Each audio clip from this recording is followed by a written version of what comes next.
కర్నూలులో వామపక్ష పార్టీల నాయకులు ధర్నాకు దిగారు. ఉపాధి హామీ పథకానికి తూట్లు పొడిచే విధంగా కేంద్ర సర్కార్ నిర్ణయాలు తీసుకుంటుందని వారు మండిపడ్డారు. కర్నూలు కలెక్టరేట్ వద్ద ధర్నాకు చేపట్టారు. ఇక ఉపాధి హామీ పథకానికి నిధులు కేటాయించాలని, లేదంటే పెద్ద ఎత్తున ఆందోళనలు చేస్తామని హెచ్చరించారు.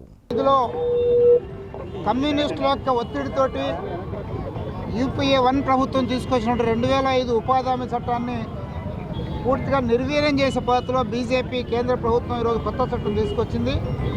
బీజేపీ మొదటి నుండి కూడా పేదలకు అనుకూలమైన ఈ ఉపాధి హామీ చట్టానికి వ్యతిరేకం అని చెప్పేసి చాలా స్పష్టంగా చెప్తూనే ఉంది.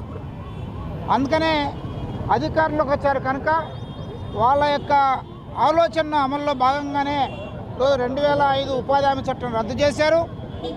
ఈరోజు ఒక చట్టబద్ధమైన హక్కుగా ఉండే పేదలకు ఉపాధి అనే హక్కును కాస్త ఒక భిక్షగా మార్చేశారు.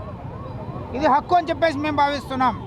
అదేదో కేంద్ర ప్రభుత్వం, రాష్ట్ర ప్రభుత్వం వ్యక్తుల యొక్క దయా దాక్షిణ్యాలతో ఇచ్చిన ఉపాధి కాదు, ఇది హక్కు.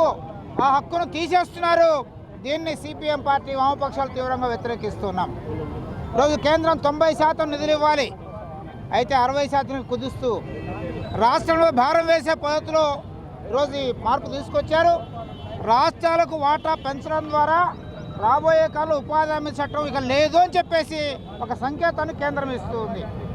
అంటే పేదలకు, గ్రామీణ కార్మికులకు ఉపయోగపడే ఈ చట్టాన్ని పూర్తిగా మార్చేసి కార్పొరేట్ కంపెనీల యొక్క ప్రయోజనాల కోసం బీజేపీ పనిచేస్తుందని చెప్పేసి రుజువైంది. అందుకే పేదల పక్షాన డిమాండ్ చేస్తున్నాం, 2005 ఉపాధి హామీ చట్టం పునరుద్ధరించాలి. ఏదైతే కొత్త చట్టం వచ్చిందో దాన్ని పూర్తిగా వెనక్కు తీసుకోవాలని చెప్పేసి CPM పార్టీగా డిమాండ్ చేస్తూ దేశవ్యాప్తంగా నిరసన కార్యక్రమాలు జరుగుతున్నాయి. రాబోయే రోజుల్లో మరింత పెద్ద ఎత్తున గ్రామాన రైతాంగాన్ని, పేదలను అందరినీ కూడా కదిలించి బీజేపీ ప్రభుత్వానికి బుద్ధి చెబుతామని చెప్పేసి సందర్భంగా తెలియజేస్తున్నాం. ఈ చట్టాన్ని మార్పు చేస్తూ ఏదైతే వికసిత్ భారత్ చీజ్ రామ్ అని పేరుతో ఈరోజు కేంద్ర ప్రభుత్వము ఉపాధి హామీ చట్టాన్ని గొంతు నిలిమే ప్రయత్నం చేసింది. దీన్ని వామపక్ష పార్టీలుగా తీవ్రంగా వ్యతిరేకిస్తున్నాం. ఎందుకంటే గ్రామీణ పేద ప్రజలు మాకు పని గ్యారంటీ కావాలని చెప్పేసి అనేక పోరాటాల ఫలితంగా అప్పుడుండే వామపక్ష పార్టీల మద్దతుతో ఉండే UPA-1 గవర్నమెంట్ ఉపాధి హామీ చట్టాన్ని తీసుకురావడం జరిగింది. ఈ ఉపాధి హామీ చట్టం ద్వారా కోట్లాది మంది పేద ప్రజలు ఈరోజు ఉపాధి పొందుతున్నారు. 4 మెతుకులు తినే పరిస్థితి ఉంది.